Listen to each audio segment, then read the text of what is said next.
Among the things I've been talking about here on YouTube for the last several years are contradictions, discrepancies, and mistakes that appear in the Bible.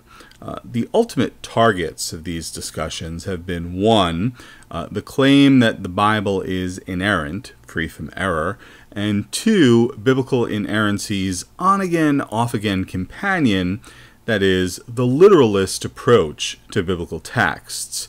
I say on-again, off-again because the vast majority of Christians who identify themselves as biblical literalists are, to varying degrees, merely selective literalists. As Luke Timothy Johnson correctly noted in an essay entitled Scripture and Experience, quote, Christianity as actually practiced has never lived in precise accord with the Scriptures.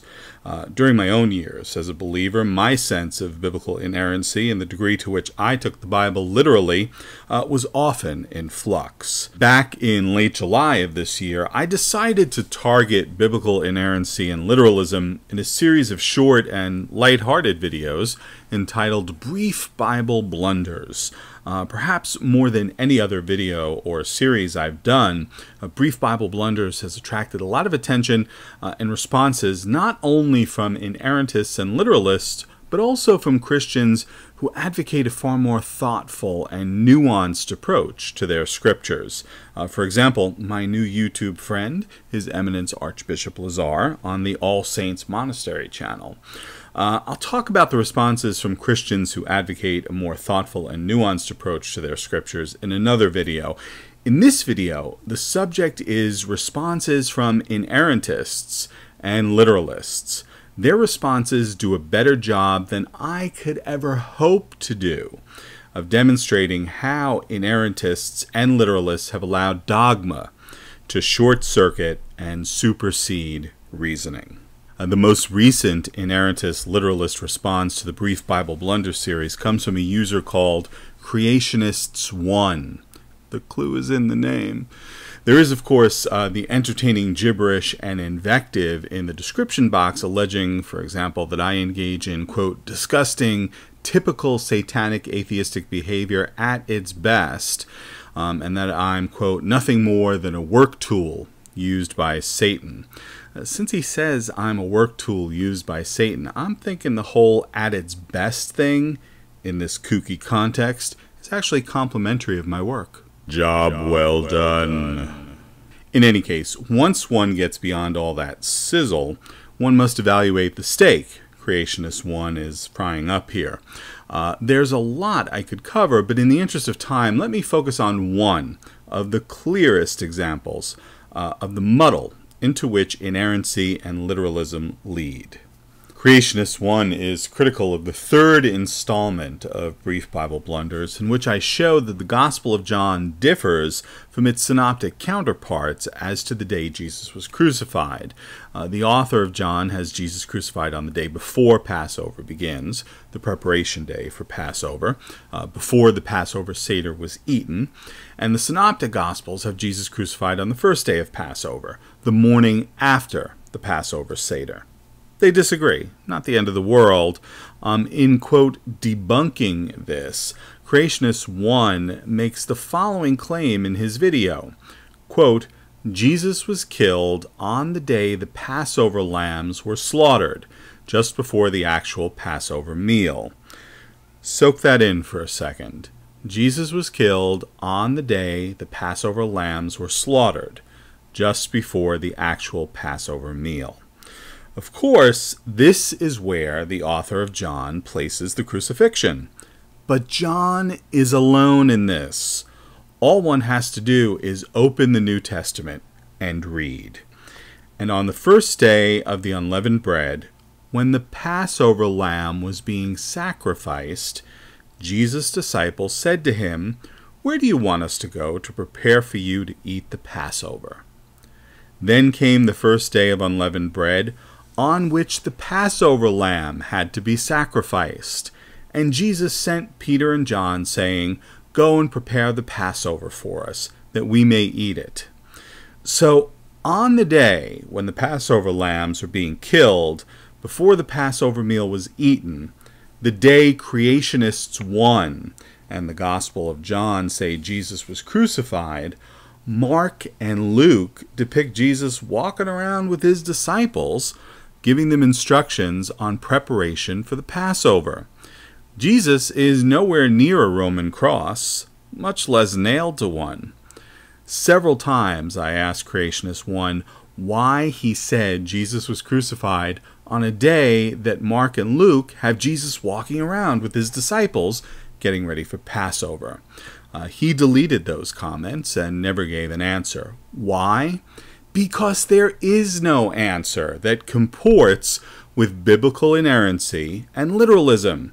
The authors of the 4 canonical Gospels do not agree about when Jesus was crucified, and there is no way to mash these obviously discrepant accounts together. And so CreationistsWon's claim sinks into the muddle of inerrancy and literalism. Does acknowledging the obvious contradictions and discrepancies in the Bible cause Christianity to crumble? Well, it certainly causes the Christianity that's dependent on biblical inerrancy and literalism to crumble. But that's not the whole of Christianity, is it?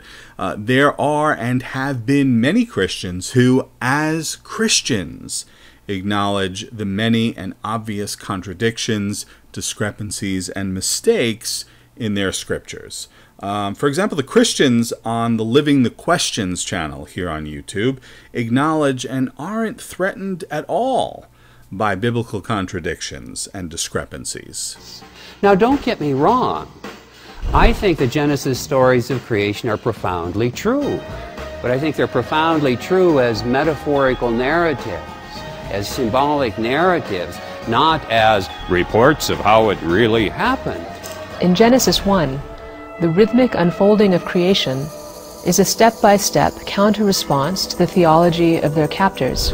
In a world where the surrounding cultures worship the sun, moon, and stars as gods, to claim that your God has created the sun, moon, and stars was a not-so-veiled theological one-upsmanship. Exiled in Babylon and fighting despair at their situation, the Jewish authors of this propaganda piece were saying, in essence, that our God is better than your God. Not only were these other gods cast as the creations of the God of the Hebrews, but they were also gutted of their basic functions. The sun, for instance, doesn't actually provide light. Light has already been around for 3 days before the sun comes to the scene.